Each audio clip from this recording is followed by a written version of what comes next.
Hello, and welcome to Physics for Play. In this episode, we're going to talk about what happens when you have a driving force that's pushing your harmonic oscillator in addition to the spring force that's already there.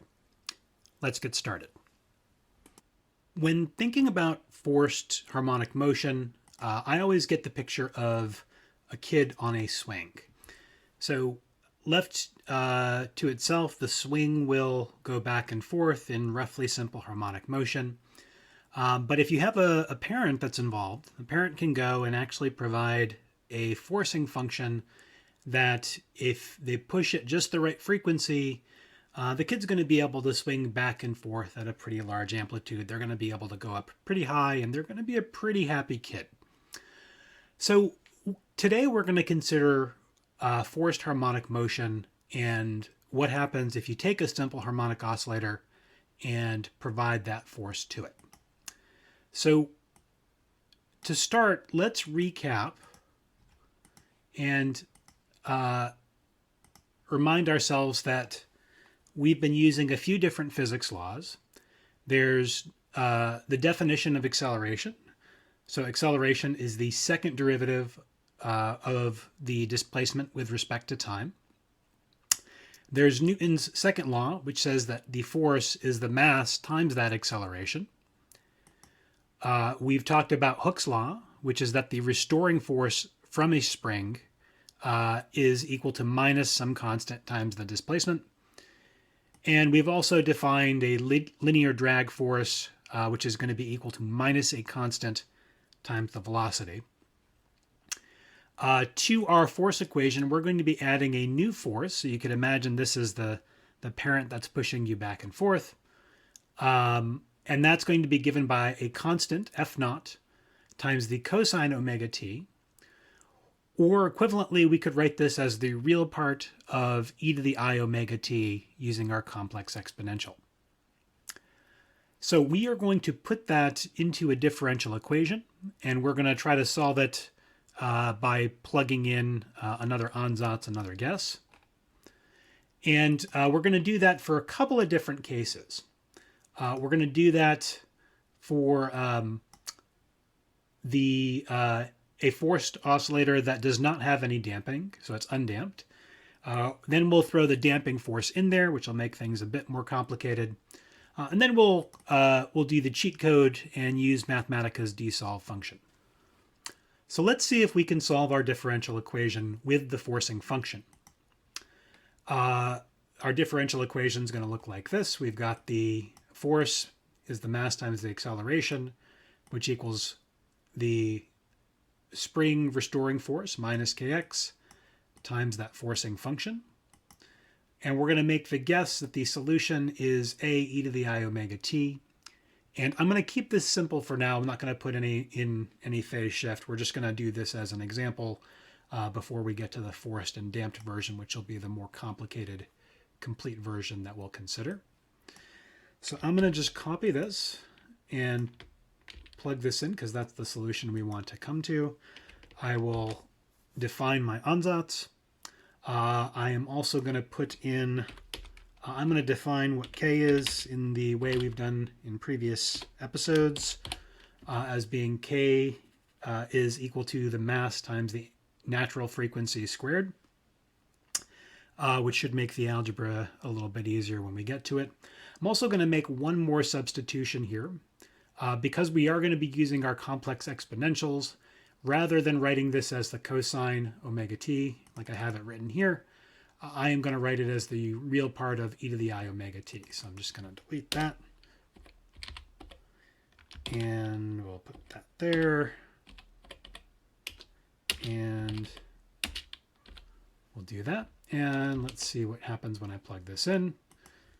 Comment that out. You can see we end up with an algebraic equation.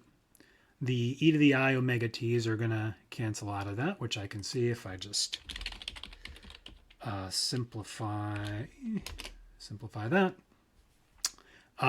You'll get an e to the I omega t that factors out. And then I've got this other term, which is going to have to be identically 0 if this equation is going to be true for any given time. So what I can do is let's see what happens to our amplitude. So I'm going to solve that last equation. We're going to solve that for A. And you're going to get something that looks like this. A is equal to minus f naught over m omega naught squared minus, or m omega squared minus omega naught squared. And let's go ahead and plot that so we can get a sense of what's going on here. We'll say f naught is 1, m is 1. I'm going to make my natural frequency, we'll set that equal to 5. And we'll go ahead and plot this. So I am going to take, this, and I'm going to plot, since we have an amplitude, and amplitudes are always positive, I'm going to just take the absolute value here so we don't have to worry about getting negative numbers, and we'll go from omega 0 to 10. And we'll label our axes because we're going to be plotting the amplitude against the frequency. So we'll say, and I got to be specific here, this is the driving frequency. So this is the frequency at which we are pushing the oscillator, not the frequency that the oscillator would vibrate at normally. And we'll plot the amplitude versus that, if I can spell it correctly. Amplitude. Plot the amplitude A. And we'll make sure we get labels that are big enough to read. So we'll do that. That's not too bad. You can see here, if I am pushing at a low frequency, I get some amplitude, but it's not hugely big. And if I increase that, the amplitude increases, and then it reaches some maximum here, which is off scale. And the reason it's off scale is because if we look at our solution, we can see our amplitude. I'll do it on this one. Our amplitude blows up if we push at the frequency that the oscillator wants, at the natural frequency of the oscillator. So if omega naught squared, or if omega squared equals omega naught squared, I've got a 0 in the denominator, and then this thing blows up. It gets huge as omega gets close to omega naught squared. This is a phenomenon known as resonance.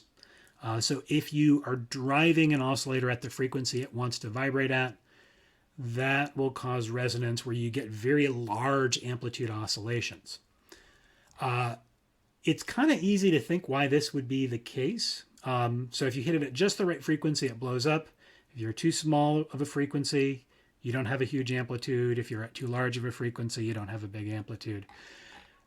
It's kind of easy to see this if you just go back to our swing example, right? If you've ever pushed somebody on a swing, you push them every time they come back to you. So that's a frequency that matches the frequency that the swing is naturally swinging at. Now, if you were to push too frequently, so you were there and you were just push, push, push, push, push, push, push, push, push, push, push, push, push, push, push, push. You were constantly pushing them every second. You didn't give them a chance to get anywhere. They wouldn't go very far. That is pushing way too frequently. They would probably also get annoyed at you. You could also push too slowly, in which case you'd be at this part of the graph, too low of a driving frequency, in which case, going back to our kid on a swing analogy, this would be like if you pushed them once when they came back to you, and then went away for a few hours, and then came back and you pushed them again, and then you went away for a few hours and you came back and pushed them again. That would be way too low of a frequency. Your frequency is much lower than the resonance frequency. So it works on swings, it works on electrical systems, it works in, if you've ever seen an opera singer shattering a glass with her voice, she's matching her voice to the pitch of the glass, the natural frequency of the glass. and you can get amplitudes that are large enough to shatter the glass. This is a pretty ubiquitous phenomena in nature. It really shows up everywhere. And this is the basic physics behind it. It just comes out of this solution. And it gets a little bit more complicated when we start talking about adding damping forces in. Obviously, in nature, you will never get an infinite amplitude. So you'll never have a zero in the denominator that really blows things up. And the damping force will make sure that that doesn't blow up to infinity. So join us next time when we show you how to solve this same problem, but instead of doing it with an undamped oscillator, we're going to do it with a damped oscillator, which is a more physically realistic situation. Like the video if you liked it, and if you'd like to see more of these, please click subscribe.